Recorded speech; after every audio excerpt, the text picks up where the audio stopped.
Or should I? So probably take the sheet with you. Do I have the... Oh, yes.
Okay.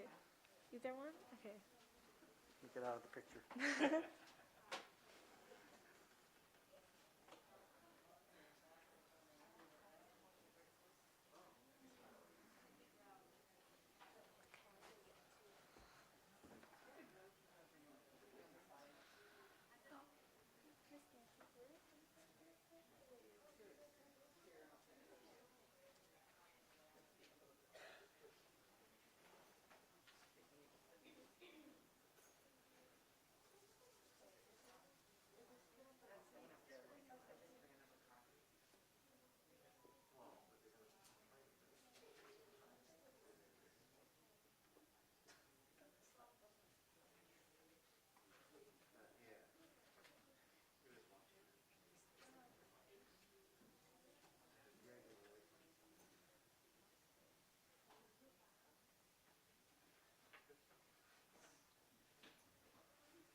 Good morning. My name is Katie, and I will be your chairperson for today's service. Are there any visitors or new students and families here this morning? First, we will have sutra chanting. Please join in the reading of Sambujo on page 24 in the Big Book, followed by Juseige on page 23 in the Little Book, or page 93 in the Big Book.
Shimo Jono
Now we will have Gatha, When We See the Golden Sun on page 101, followed by the Golden Chain, located on page 2 of the Little Book and page 15 in the Big Book under Golden Chain 1.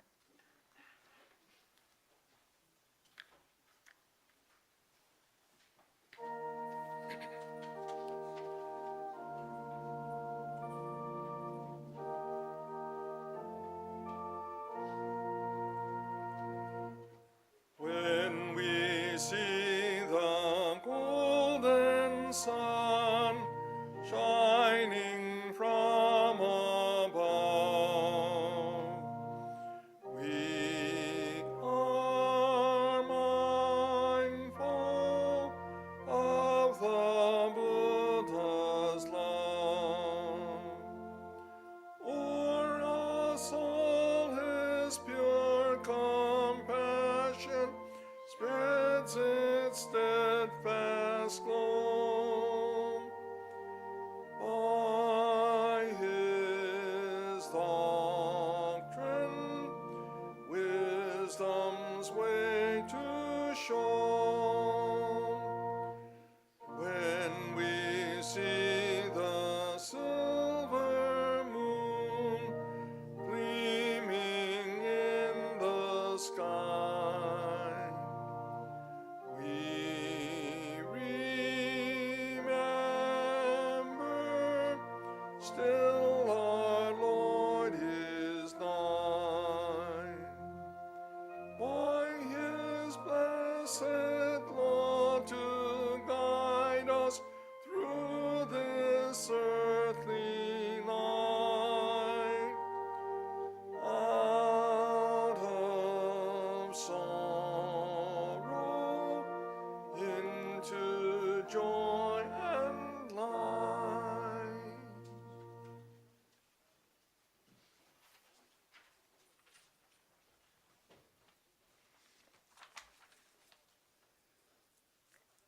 The Golden Chain. I am a link in Amida's golden chain of love that stretches around the world. I will keep my link bright and strong. I will be kind and gentle to every living thing and protect all who are weaker than myself. I will think pure and beautiful thoughts, say pure and beautiful words, and do pure and beautiful deeds. May every link in Amida's golden chain of love be bright and strong, and may we all obtain perfect peace. Namo Amida Butsu. Namo Amida Butsu. Namo Amida Butsu. Namo Amida Butsu. Namo Amida Butsu. Namo Amida Butsu. Now we will have a Dharma lesson by Mr. Akizuki. Good morning, everyone. Please join me in Gassho and reciting the Nembutsu. Namo Amida Butsu. Namo Amida Butsu. Namo Amida Butsu. So welcome to everyone who joined us for this service. If you're in the Hondo, if you're watching our live stream, or maybe watching it later via recording on YouTube. If you're watching us for the first time or a relative newcomer, you can introduce yourself in the chat section on YouTube if you're watching in the stream or later, which you will find on the right of the screen. Let us know if you'd like to learn more about Jodo Shinshu, our type of Buddhism. So some of you may know why I'm not there, but some of you may not. I'm joining you via Zoom instead of being there in person, not because I'm lazy. Okay, well, I might be a little lazy sometimes, but I'm recovering from surgery to reattach my right Achilles tendon, which I tore playing pickleball last month. The Achilles tendon connects the calf muscle to the heel, and it controls the foot when you run, walk, and jump. So as you can imagine, it's kind of difficult for me to do any of those and drive. I'm in a big boot and I use crutches. So that's my excuse for not being there. Hopefully I'll be back in the Hondo within maybe 3 or 4 weeks. We'll see. So we're in the midst of the holiday season. There's a lot going on, including we have Dharma School Mochizuki after this service, I think. The other day, I was looking at Instagram, came across this post by Reverend Harry Bridge of the Oakland Buddhist Temple. In his Instagram post, he was talking about the holiday season. And Reverend Bridge suggests that we can look at the holiday season as the gratitude season. The gratitude season. And I really like what he had to say. As you've heard many times here at the temple, gratitude is one of the main themes. It's really kind of one of the things that is the most important thing in Shin Buddhism. In his Instagram video, Reverend Bridge mentions a number of holidays and observances that happen around this time of year, occasions that offer us the chance to express gratitude. How many holidays and observances do you think he mentioned? This is the question. You could answer this out loud. While you're thinking about this, I'll give you a clue. These holidays and observances occur between the end of November to the middle of January, at least the ones mentioned by Reverend Bridge. So I'm going to count to 3, and you could say out loud how many holidays and observances do you think that he talked about? Here we go. 1, 2, 3. Okay, I heard 3. I think somebody said 6.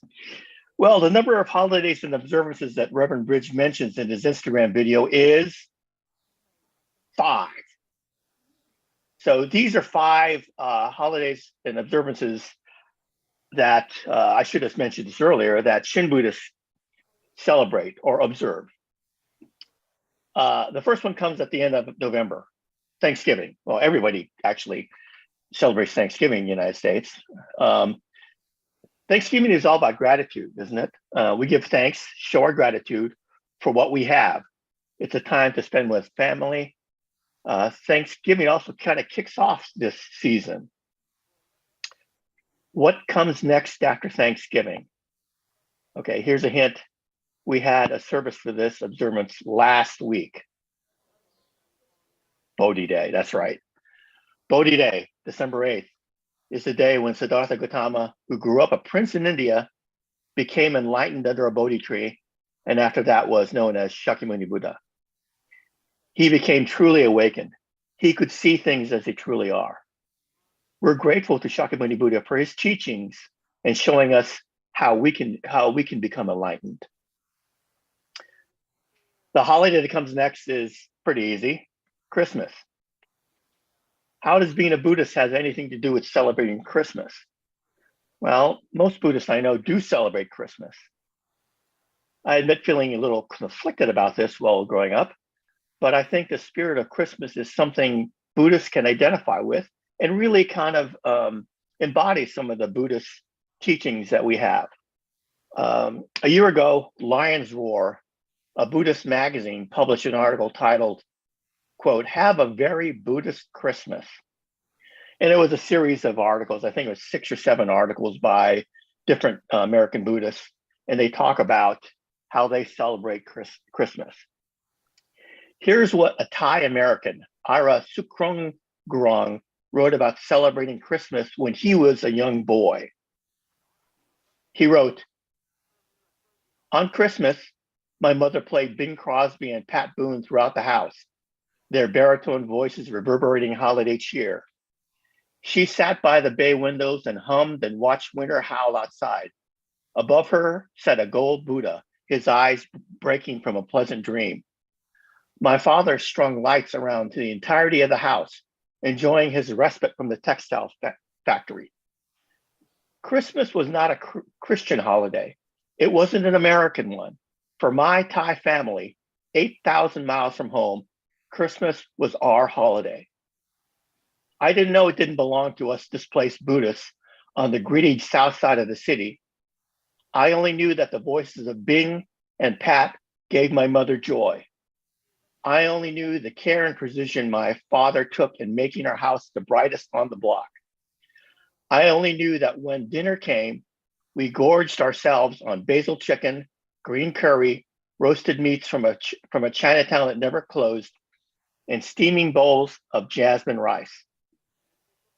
What a good day, my father would say. Thank Buddha, my mother would say.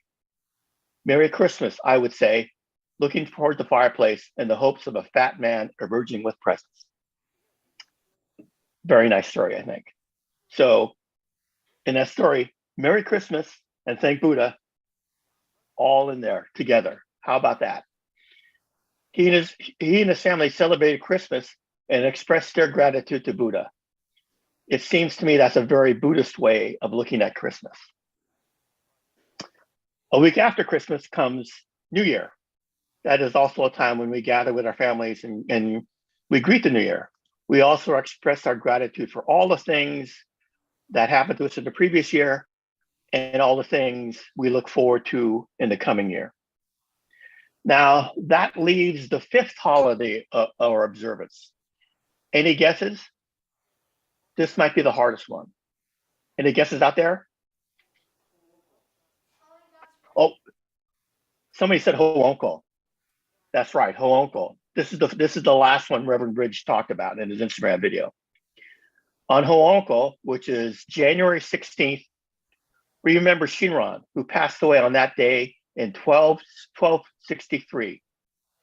It's a time when we can thank Shinran for his teachings of Namo Amida Butsu, which in turn is our way of expressing our gratitude for everything in life. By the way, our Ho'onko service is scheduled for January 15th.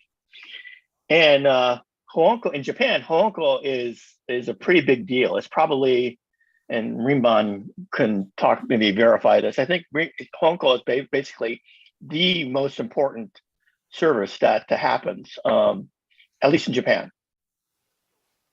So these are the 5 occasions that Reverend Bridge called the season of gratitude. Hope you had a happy Thanksgiving, a joyful Bodhi day, and looking ahead, hope you have a Merry Christmas, Happy New Year, and a meaningful Ho'onko. So one way, of course, that we express our gratitude is say Namo Amida Butsu. So as I've said other times, let's try to say Namo Amida Butsu, not just in church and not just in service, but when things happen to us, maybe on Christmas, on New Year's, or Ho'onko, or whatever holiday, if you feel grateful for something, or you feel happy or for joyful, say Namo Amida Butsu. You don't have to say it aloud. Say it to yourself. Even think it. So with that, please join me in Gassho and reciting the Nembutsu. Namo Amida Butsu. Namo Amida Butsu. Namo Amida Butsu. Thank you very much.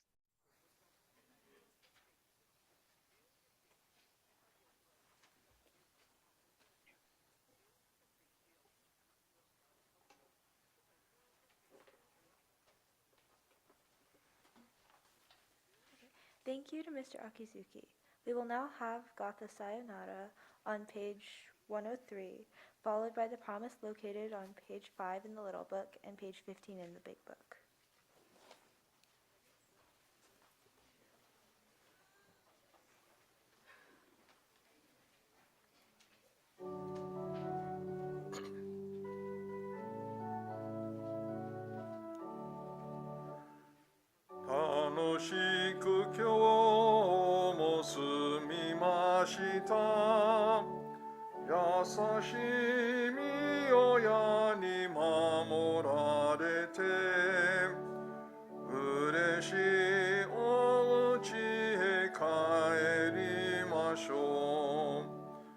Sayonara minasan go kigenyo. Sayonara sensei o daiji ni. Tanoshii kondo no tsudoi made.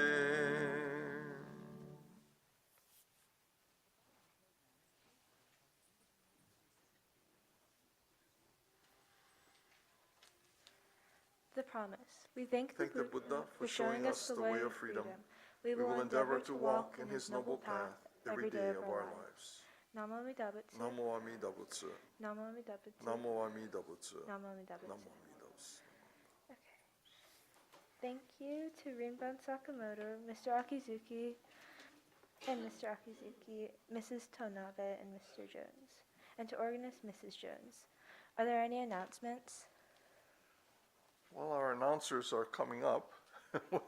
Next week, please remember there's no service. It is Christmas Day. Have a good day off.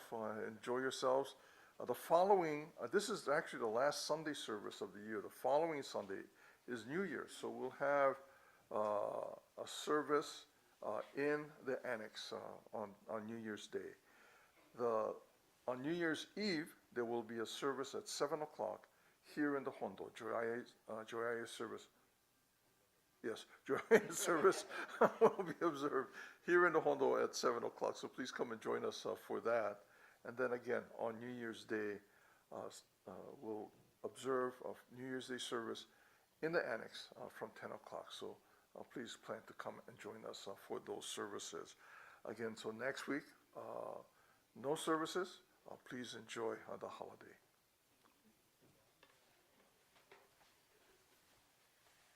Good morning. I'm Mai Kawamoto with Dharma School. So today is Mochitsuki. Unfortunately, it's the fun part. The mochi making, like the hands-on making, is not going to happen today. But there's going to be the opportunity for everyone to try and pound mochi. So after the service is over, meet your teacher or TA in front of the gym, and then look for signs for your class. And then we'll go in and do activities in the gym, and your classes will be called one at a time to go pound mochi. And then there was a fantastic group yesterday that came out and made a bunch of mochi for you to take home. So don't leave without taking mochi with you. So come out to the gym and meet your teacher. Don't go across the street today. And then we'll have some New Year's activities for you all. Okay, thank you.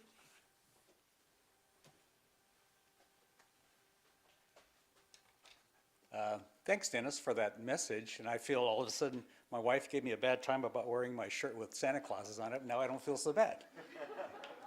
But anyway, just wanted to remind everyone that we're trying to do this Dharma Center fundraiser.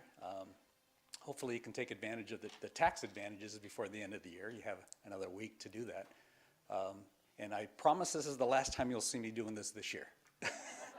And again, I want to thank everyone for coming this morning. It's great to see people out, and hopefully next year we'll start out stronger. You're getting more people out.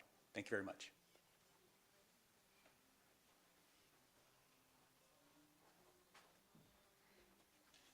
Before everyone leaves the temple, please straighten all the books for the next service. Those of you who are interested are welcome to attend the adult English service following this service, or to visit the open door cafe outside. For your safety, please obey the crossing guards and look both ways before crossing the street. Thank you for attending today's service.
There you go. I think. Oh, just another minute. It's running fast.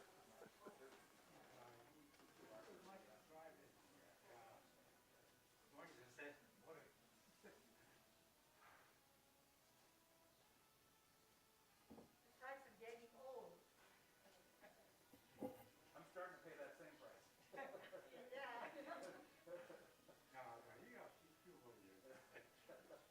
don't rush this. My body reminds me all the time.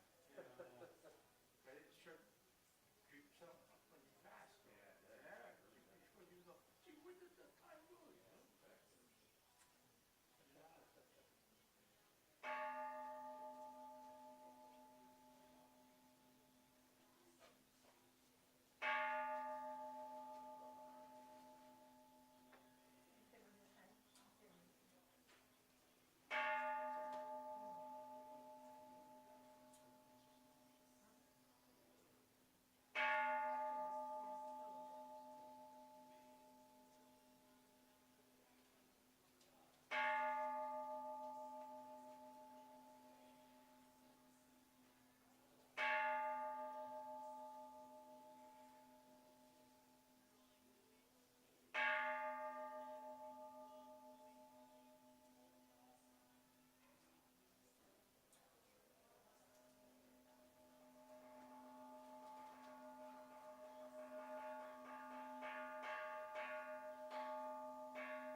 Good morning, everyone, and welcome to this morning's service.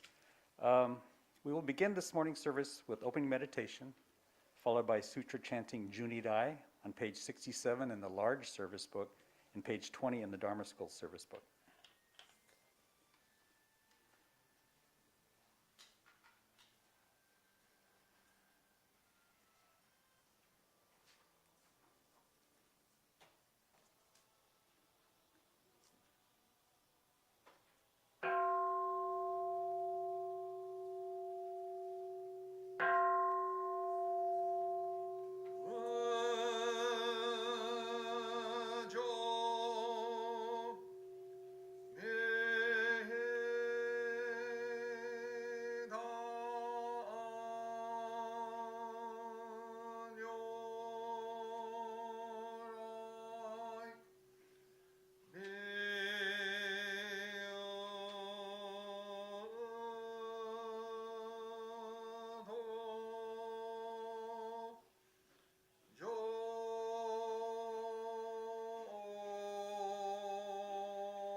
you hear that noise outside, we're not beating up somebody, they're pounding rice.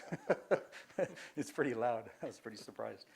Now will everyone please rise for Gatha, The Texture of Life, on page 94 in the Dharma School Service Book, and then remain standing for the Three Treasures on page 3 of the Dharma School Service Book.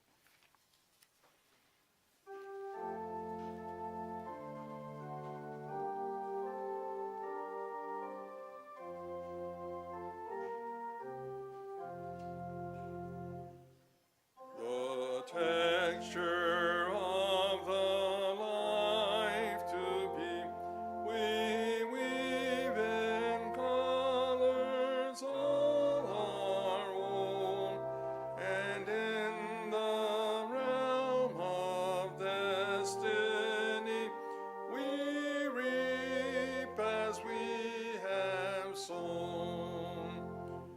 We make ourselves the joys and fears with which the coming life is made, and fill alone our future spheres with sunshine or with shade. We live our present lives again with memory warm or coldly dim. The pictures of the past remain, and work shall follow him. Hard is it to be born into human life? Now we are living it. Difficult is it to hear the teachings of the Blessed One? Now we hear it. If we do not deliver ourselves in the present life, no hope is there that we shall be freed from suffering and sorrow in the ocean of birth and death. Let us reverently take refuge in the three treasures of the truth. I take refuge in Buddha. May we all together absorb into ourselves the principle of your way to enlightenment and awaken in ourselves our supreme will. I take refuge in Dharma. May we all together be submerged in the depth of the doctrine and gain wisdom as deep as the ocean. I take refuge in Sangha. May we all together become units in true accord in your life of harmony, in a spirit of universal oneness, freed from the bondage of selfishness. Even through ages of myriads of kalpas, hard is it to hear such an excellent, profound, and wonderful doctrine. Now we are able to hear and receive it. Let us thoroughly understand the true meaning of Tathagata's teaching. Namo Amida Butsu. Namo Amida Butsu. Namo Amida Butsu. Namanda. Thank you. Please be seated. Oh, Steve, you're going to introduce me? Good morning. I am the speaker for this morning. Yeah. Oh, you are? Oh, really? Okay, good. That's good. Thank you. So, our guest speaker this morning is Sumi Tanabe, one of three minister assistants that we have here at the Betsuin. And we're very fortunate. Each of them have a long history with sharing the Dharma. Earlier this morning in our Dharma school service, we heard Dennis Akizuki, and his family goes back, way back into the history of the Betsuin. And then Michael Jones is here also as our minister assistant. He did Kansho for us, and he's been doing Kansho for us. And then this morning, Sumi Tanabe will give our Dharma message. Onegai shimasu.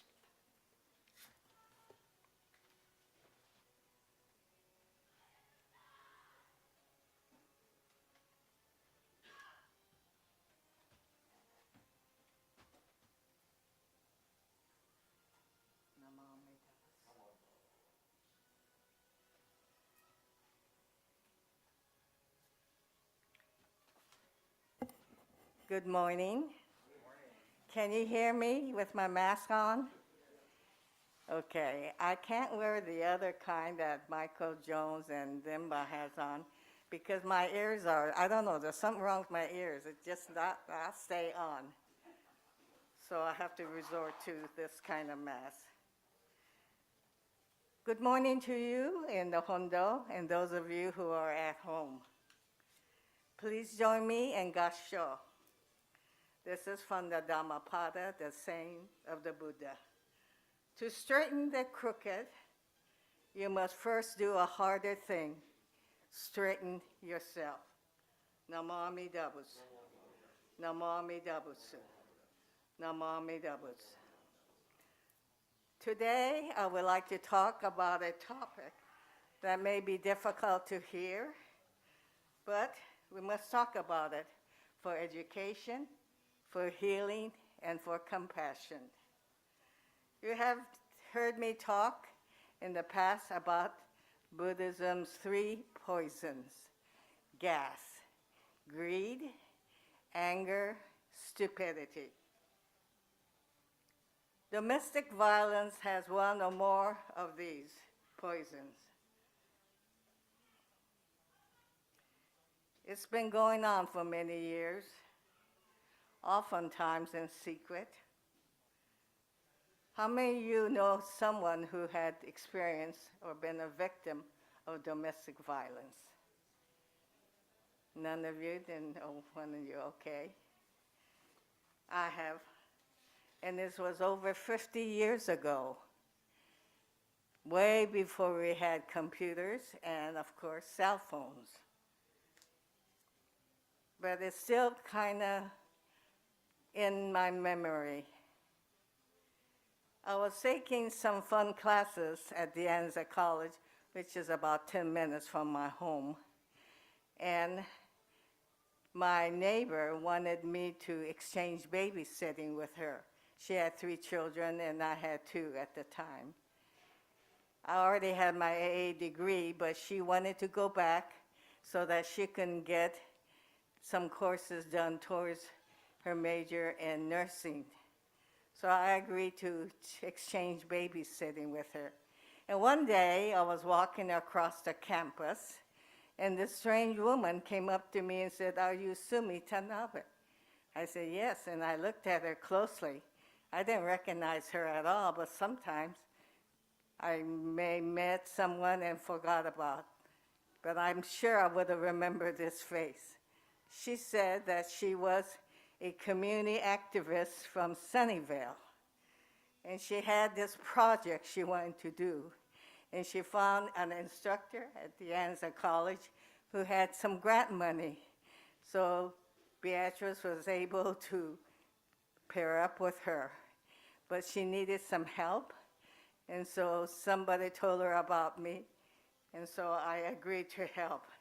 The program was initially for only women, primarily minority women, and the goal was to get and break the cycle of welfare dependency, and also to give education to these women who had never gone to college. Most of them didn't even have a high school education. And so we got started with this small grant, and we had 20 minority women in the first group. And among these women was a Latina woman named Leticia. She was beautiful, smart, and was a mother of 6 children. But I noticed something strange about her. Even on a hot day, she always wore pants and long sleeve blouses or a sweater. And I asked her one day, I said, "Leticia, it's so hot, why don't you wear short sleeve?" And she looked at me, and her response was fearful, and she became agitated. And I thought to myself, oh, I must have done something wrong, because I know that she was very, very frightened. And so the program went on. She got good grades, and she still wore heavy clothing. But we got to be friends, and so she started to trust me a little bit. And one day, she was in the restroom and told me to come into the stall with her. And I thought, oh, she's going to tell me some kind of secret. And so we were in this small stall together. She lifted up her blouse, and I saw bruises. Then she pulled her sleeve. I saw more bruises. Some were yellow and green, so they were old bruises, but some were quite new. They were fresh bruises. And I thought, wow. I suspected it was her husband, but I didn't say anything at first. And then she said that, yes, it was her husband who beat her every day simply because he did not want her to have a college education. He did not want her to go to school and better herself. She had these goals, but he did not share them. And so she, for every day she came to Dianza, she would get beaten up by her husband. But it did not deter her from coming to school every day. And I told her finally one day she had to go and tell the authorities. This was before mandatory reporting. So she told me, please, please do not tell anyone, because it would make things worse for her. And so to my regret, I did not report the police or authorities on her and her husband's brutal beatings. But one day, she didn't come to school, and I thought, oh no, I wonder what's happening. But she showed up the next day. And of course, it was because he beat her up so badly that she couldn't come to school. Normally, he stayed away from her face. Only her body were bruises. But this time, he hit her in the eye, and so she had a black eye. So that prevented her from coming to college. By the time we had about 100 women in this program. It was called the Women Reentry Program. And little by little, I lost contact with Letitia. Meanwhile, the grant was small, that it ran out of money, and Beatrice and I had to start running around, and her idea of trying to get funding for the program was to try to hook up with some billionaire or millionaire. And there were many a times that she would wake me up in the middle of the night, and we would rush to San Jose Airport, hoping to catch a hold of a millionaire, and she could explain the program, and he would donate money. It never came. But we did receive money from the federal government to start the program at West Valley College, Gavilan, and San Jose City College. But by then, I wasn't paid for over several months, and I told her I had to quit and find a job that would pay me some income. And so I started working at West Valley College. And one of my jobs was to get certificated employees. That meant I had to check their credentials to see if they could qualify. And in those days when budget was tight, many colleges let go of their librarians and counselors. So West Valley had this one counseling position open, and I received 500 applications. And I was sitting at my desk looking at some paperwork when I heard my name, and I looked up. At first, I didn't recognize her, but the minute she said Dianza, it clicked. It was Letitia. Can you believe it? This woman, who was beaten up every day for going to Dianza, had now a master's degree from San Jose State. So she was applying for that counselor job. Unfortunately, she didn't have experience, and so she did not get the job. But, oh, I was so happy to see her and see how much she had.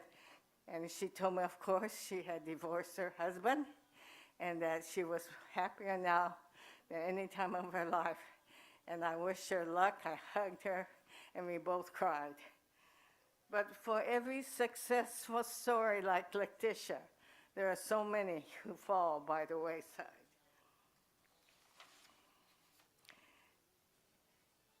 I was talking with a small group of well-educated women recently, And I was telling them that this is the message I'm going to talk today. And the chair of a group said that I was a battered woman. My husband used to not physically beat me, but you see, domestic violence is not just physical. It's also mental and emotional. And her husband, she said, would belittle her at every time, in front of others and in person, just by herself. He would call her stupid. You're so unattractive. You'll never amount to anything. So mental abuse and emotional abuse can just be as devastating as physical abuse. Well, of course, all of us in that group was absolutely shocked. And actually, she was shocked, too, that she told this to us because she had never told anyone else. She did eventually get a college degree, got rid of her husband, and married for the second time. Very lovely relationship.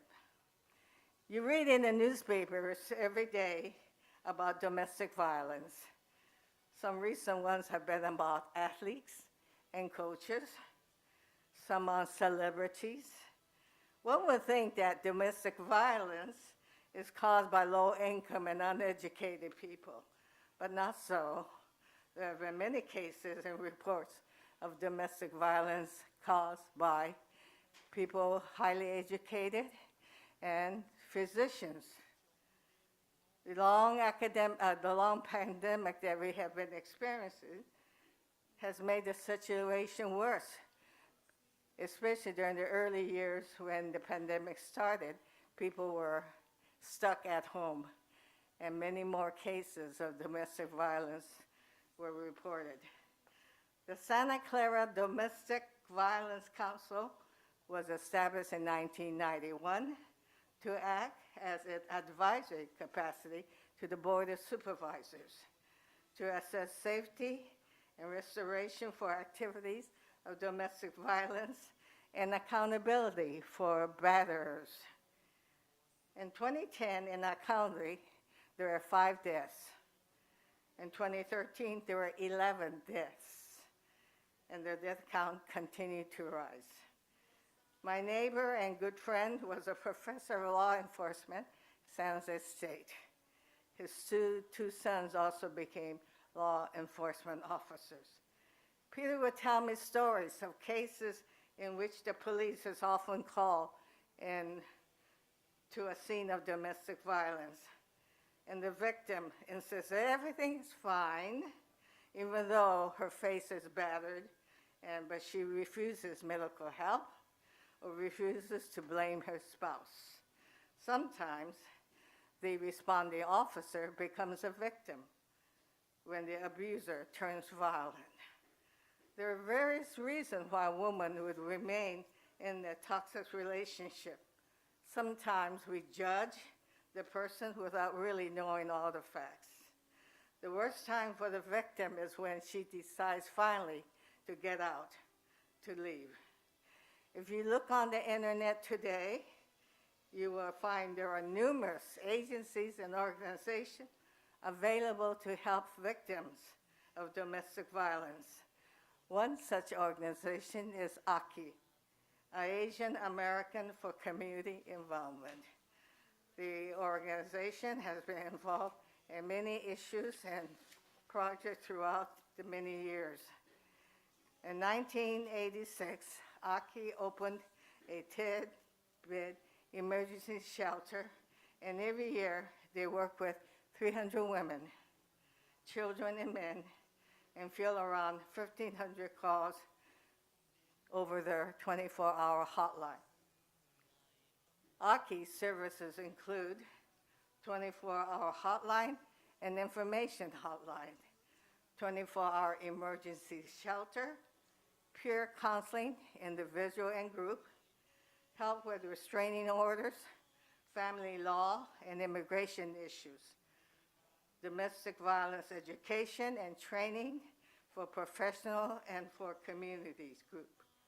Involvement also includes helping them find employment, housing, and social service advocacy.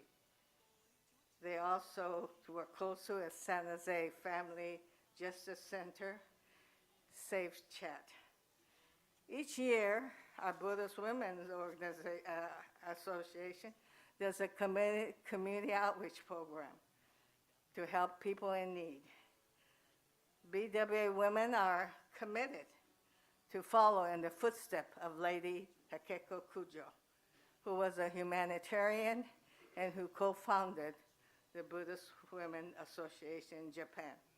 Last year, we had a very successful drive to add funds to the Malana Fund for children's education and to abode services to help the unhoused. This year, we have selected a partnership with Aki to help victims of domestic violence. The drive will begin January 1st, 2023, and last through March 31st. We hope all of you will help us and join us in this endeavor. Please join me in Gassho. This is again from the Dhammapada, sayings of the Buddha. Those who awaken never rest in one place. Like swans, they rise and leave the lake. Namo Amidabus. Namo Amidabus. Namo Amidabus. Thank you very much for your kind attention. And Steve, I like your shirt with Santa Claus on it. I don't get to wear it very often.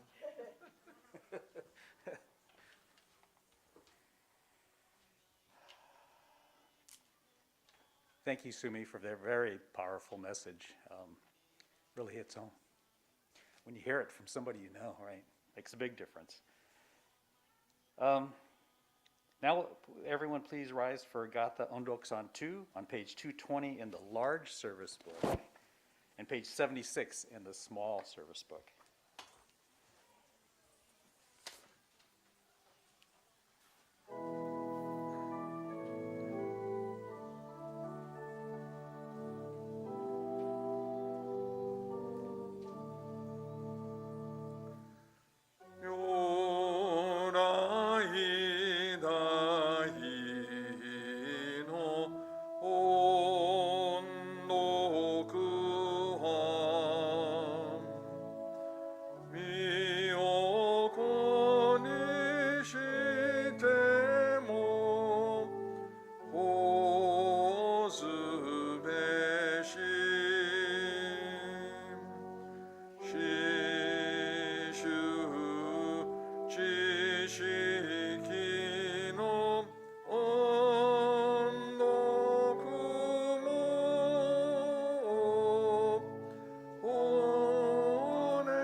Namo Amida Butsu.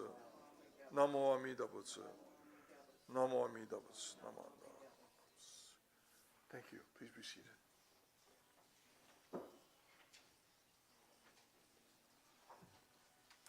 At this time, are there any announcements? Rinban have an announcement? This is our last Sunday service for this year. Next week is the 25th is Christmas Day, so we'll take a break. And then the following Sunday is New Year's Day, and the New Year's Day service will take place in our annex. So please, 10 o'clock on New Year's Day, please plan to come and join us for that. On New Year's Eve, at 7 o'clock, we'll conduct the Junirai service here in the Hondo. That'll be the last service for 2022. It'll start at 7 o'clock. We'll read Shoshinge as we have in the past few years as we close the year 2022. So again, join us for the Junirai service, New Year's Eve at 7 o'clock, and for the New Year's Day service, 10 o'clock New Year's Day in the annex. Thank you. We have a special guest speaker on Joya. Yeah, so, oh yes, Joya is a special speaker. Reverend Mikame will join us from her home in Shimane. And so she joined us for some meeting. What was it? Yeah, and annual meeting. That's what it was, annual meeting. It was kind of surprised to see her, but it was very nice. It was to be able to see Mikame Sensei doing well. Please plan to come and join us for Joya's service. Our guest speaker, special speaker, will be Reverend Mikame from her home in Shimane. Thank you, Rinban. I'd like to also take this opportunity to just, for one last time this year, mention our fundraising campaign for our new Dharma Center. You have, basically 2 weeks if you can make a donation for your tax benefits for this year, and hopefully you will join us in that. And I promise I won't say anything more about that this year. At this point, I'd like to thank Rinban Sakamoto, our Minister Assistant, Sumi Tanabe, for today's talk, Michael Jones, and I think remotely, probably Dennis Akizuki, and to our organist, Elaine Jones. At this point, this will end this morning's service. Please come forward for Oshoko. Thank you all.